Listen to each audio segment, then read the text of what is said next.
So in this video, I'm going to talk about one of the most important secrets to self-improvement, personal growth, and building your confidence.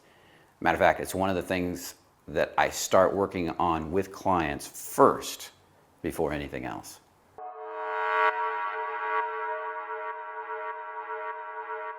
You see, recently we had a viewer ask us, what's the difference between self-worth and ego? And it's a great question because a lot of guys, when they come to me, a lot of men, when they come to me and they're going to start working on their personal power and their confidence, whether with women, whether with building a business, they always start by trying to accomplish a goal to prove to themselves, to prove to the world, to prove to women, to prove to their friends that they're good enough. And then they struggle. And they struggle a lot. It's painful. It's a painful growth process. Matter of fact, they go out at night, and because they need to prove so damn bad that when they get rejected, they get really hurt. And they get really upset. They get angry when a beautiful woman rejects them. Or when a beautiful woman shows some interest, in the end doesn't ever call back. And the fundamental flaw in that, the fundamental problem that's going on with that, is that they have a bad self-worth or a self-esteem issue. I was one of those people. I used to have a strong sense of self-hate. So it was very easy for me to feel rejected, to feel hurt. And can you see that when you have a problem with rejection, when you have a problem with losing, when you have a problem with doing it bad, it's going to be really hard to ever get good. Because you will beat yourself up, get angry, get frustrated when you don't do it good enough. You get angry, you get frustrated when you don't get the result you want. And in that, you won't be able to get the lesson. You won't be able to learn. You won't be able to grow. You see, some of our biggest successes in life, all of our biggest successes in a lot of ways, are going to come from a failure. Every failure leaves you with the seed of a greater success, ready to be had. If you can get past the failure, that's the key. You have to be able to get past the failure. Not, okay, I accept it, but really get to peace with it to where, hey, it was awesome. To be able to laugh at your failures. And that's the key. I remember hearing a guy named Mark Allen once talk about a friend of his, and I don't remember who this friend was or who it was or where he met him or anything like that, so I can't quote him. But that friend had said, every year we should have a birthday for all our glorious failures. And he's right. Because every time I start to enjoy failure, I start to love failing, the more fun failures become. But every time I have one of those awesome fun failures, I see all the growth opportunities in it. I see those seeds of greater successes that are right there. I see the possibilities. So I want to invite you into this idea that through a strong sense of self-worth, self-love, you will start to enjoy failure. You'll start to have fun with it. Now, guys that are coming from their egos, let's talk about that for a sec. Guys that are coming from their egos have one fundamental flaw.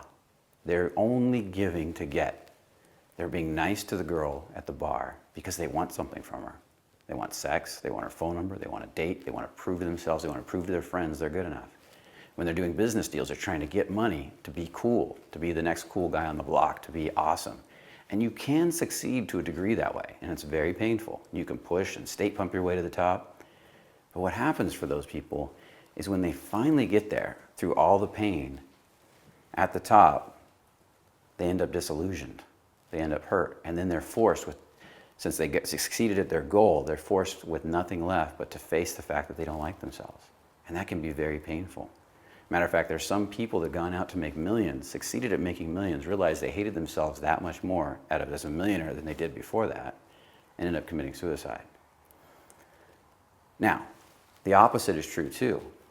If you can get in there and build a strong sense of self-worth, self-love, you will, as I said earlier, learn from every failure, every success.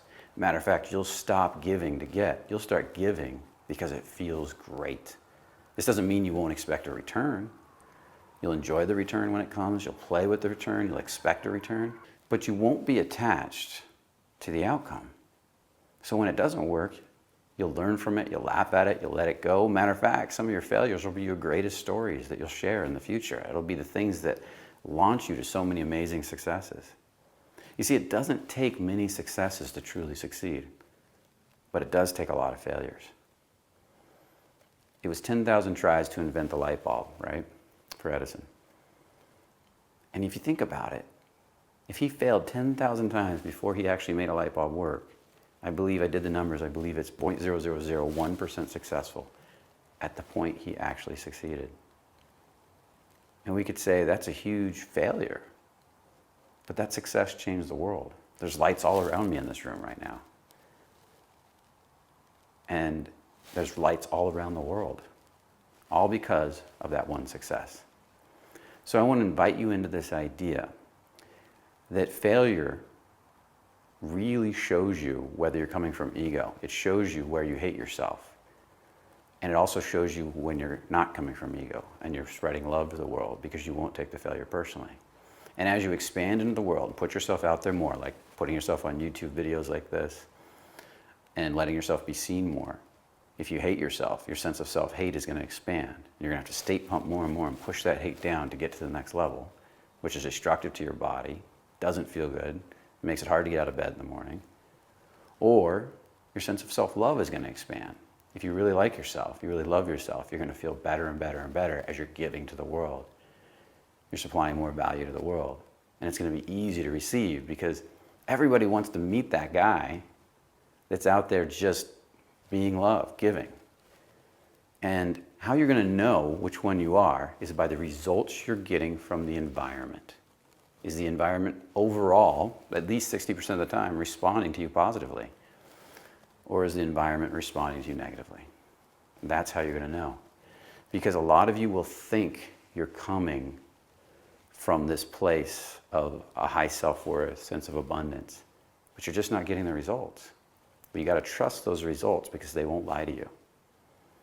And you can lie to yourself all day long. We live in denial all day long. I have clients that come in here all day long, and we work to get them to see the reality of what they're putting out, because they can't see it. That's why they're here.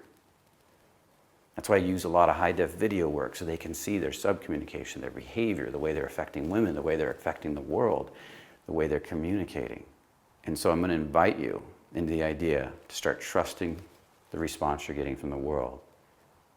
Trusting that it is telling you how you feel about yourself, and to start building that sense of self-worth every day a little bit more. And as you love yourself more and more and more, you're going to see that growing becomes easier, rejection becomes easy, and success starts to come to you. Matter of fact, you'll be able to look back on your day and realize you had a bunch of rejections, maybe some failures. You laughed at them all, and in that, a bunch of successes grew out of them. So, with that said, get out there, start building your self-esteem, make it more important than anything else. Start building your sense of self-love, make it more important than anything else. And then all your goals will magically or magnetically be drawn to you. So I'll see you in the next video. If you haven't subscribed, make sure you subscribe right now, because we're on a big mission. We're here to help men become more powerful, more successful, to become great contributors to the world. I started out personally very shy, very shut down, very inward, and I worked my ass off my whole life to get to the point where I can do a video like this for you, where I can be comfortable having a channel, where I can put myself out there and feel better and better about it each day, the exact process I just talked about. And I'd love to see all of you develop that too. So make sure you comment too, because I'd love to hear your comments. I want to hear what you want to see more of. I want to hear what you think of this video and what you're doing to change your self-esteem, to grow. So I'll see you in the next video. And remember, only the confident really live. Is getting in touch with what you want. Do you know what you want? A lot of people today can't talk about what they want. They have a really hard time. They can tell me what they don't want. I get clients all the time that come in and I say, what do you want? And they give me a giant list of what they don't want. Erupted about 2,000 years ago and covered this city. And it encased some of the bodies, some of the people in like I guess the volcanic ash or something like that. And they're kind of imprisoned or encased in that ash when they were excavating this.